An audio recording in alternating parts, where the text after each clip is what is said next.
Listen the next problem.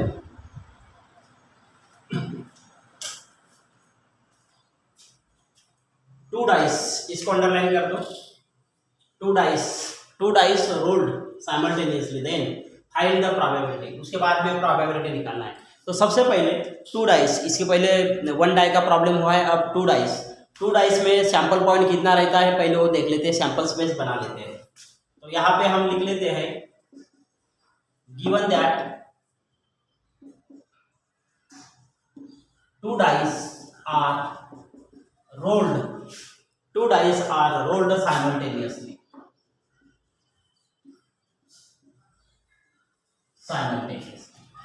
Okay, therefore sample space S is equal to, इसका पहले sample space बना लेते हैं. Two dice are rolled simultaneously. तो आपके पास वैसे सैंपल स्पेस लिखा है 1 1 1 2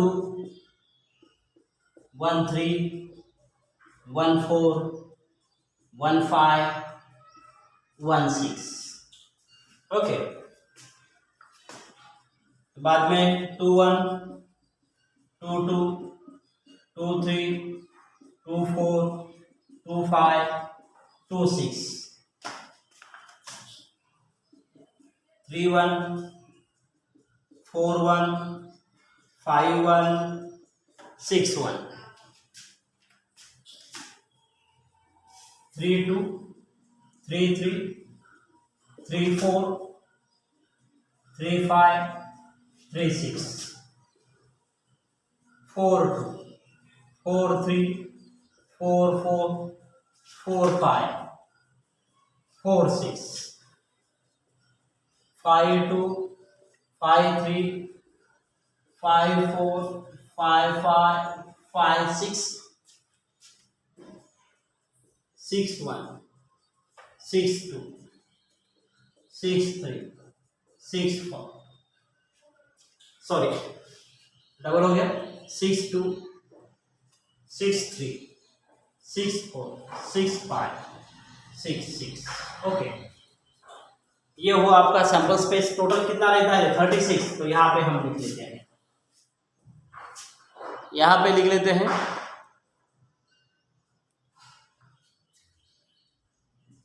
number of the sample point is equal to 36.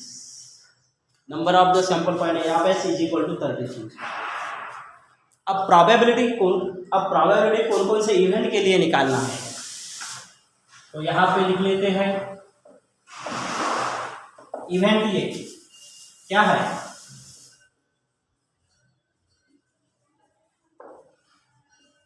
Some of the digits on upper face. Sum of the digits on upper face is at least 10. Is at least. तो at least के problem हो गए. at least 10, इसका मतलब हमें कम से कम 10 यानी 10 और उसके 10 के ऊपर चाहिए. Sum of the digit on upper face, सम करना है. यानी ये जो सैंपल पॉइंट है यहाँ पे हम सम करेंगे. जैसा यहाँ पे 1 और 1 है तो 1 और 1 की एडिशन होती है 2. तो हमें क्या चाहिए, sum of the digit on upper face. यहाँ पे सम करेंगे. ये जो ब्रैकेट है, ये जो पॉइंट है, यहाँ पे हम सम करेंगे.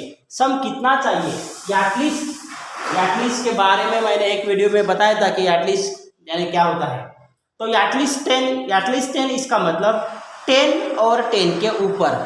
तो 10 और 10 के ऊपर कहाँ पे एडिशन होती है, यहाँ पे देखो, ये लास्ट में 4 6 4 और 5 का एडिशन 9 होता है. यानी ये 1 1 1 2 यहाँ पे कोई भी ब्रैकेट में एडिशन 10 सम 10 नहीं हो रहा है, यहाँ पे हो रहा है. ये है 4 6, इसका एडिशन, इसका सम 10 होता है. 5 6 इसका होता है 11. 5 5 ये भी होता है 10. बाद में 6 5 और ये भी है 6 4 और ये है 6 6. 10 और 10 के ऊपर. तो यहाँ पे हम, तो ये इज इक्वल टू, तो यहाँ पे हम पॉइंट लिख लेते हैं जहाँ पे सम 10 और 10 के ऊपर हो रहा है. तो 4 और 6, 4 के लाइन में 4 और 6, 5 के लाइन में 5 5 5 6 और 6 के लाइन में 6 4 6 5 6 6 6 4 6 5 6 6 1 2 3 1 2 3 4 5 6 6 हो रहा है वहां पे। तो therefore n of a is equal to 6 हो गया। तो अब क्या निकालेंगे? Therefore probability of a, probability of a formula probability of a n of a upon n of s। n of a की वैल्यू 6, इसका वैल्यू 36, सिंप्लीफाई कर दो तो ये होता है 1/6। हो गया इवेंट ए। अब event B, event B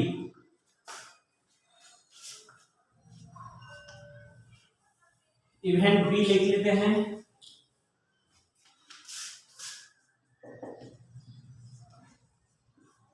event B क्या है? Event B sum of the digit on upper face is 33। Sum of the digits on upper face is 33। अब 33 देखो, 33 कहाँ है? सम ऑफ द डिजिट, कहीं भी पॉइंट में लास्ट में जो है 6 और 6 इसका सम होता है 12। यानी यहाँ पे सैंपल स्पेस में ऐसा कोई भी पॉइंट नहीं है कि जिनका सम 12 के ऊपर हो रहा है। लास्ट वाला जो पॉइंट है 6 और 6 इसका सम होता है 12। पहला पॉइंट है 1 और 1 2, यानी 2 से लेके 12 तक सिर्फ एडिशन हो रहा है, सम हो रहा है। 33 किसी का सम नहीं है। तो यहाँ पे हम लिखेंगे b इज इक्वल टू, ये ब्लैंक रहेगा, यहाँ पे कुछ भी नहीं लिखेंगे। इसका मतलब n of b is equal to 0। 0 कहीं भी नहीं है 33 सम। अब प्रोबेबिलिटी निकाल देते हैं। p of b is equal to n of b upon n of s। Probability का फार्मूला लिखा है। n ऑफ b कितना है? 0। 0 upon 36 is equal to 0। Okay, अब इवेंट सी देख लेते हैं।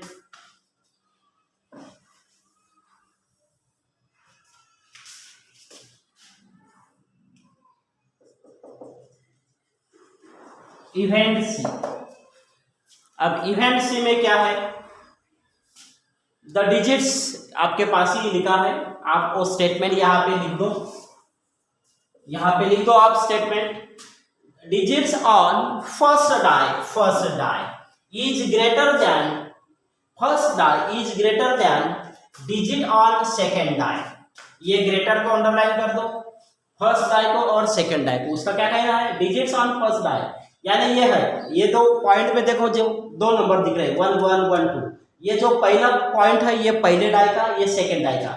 यहाँ पे कोई भी देखो, यहाँ पे जो 1 और 5 है, 1 ये पहले डाई का, 5 ये सेकेंड डाई का।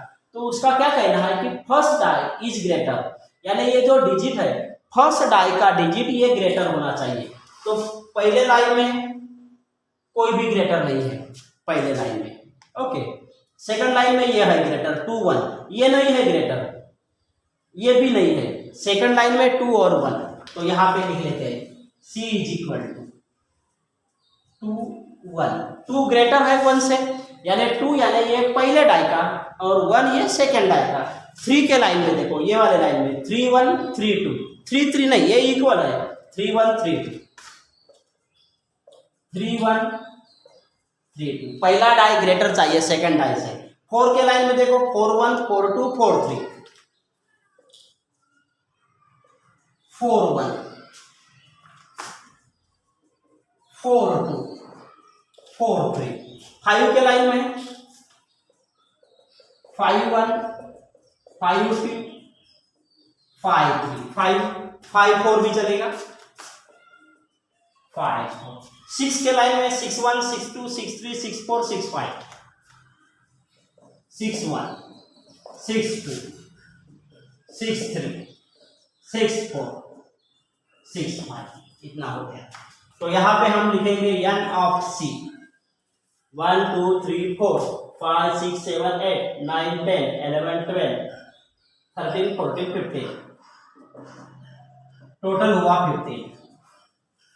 प्रोबेबिलिटी निकालेंगे, therefore probability of C is equal to N of C upon N of S, इसका फार्मूला तो ये होता है 15/36। इसको सिंप्लीफाई कर लेते हो, 3 से डिवाइड कर दो 5 और यहाँ पे 12। ओके, ये 2 डाइस का एक एग्जांपल, एक होमवर्क मैं सेंड कर दूंगा।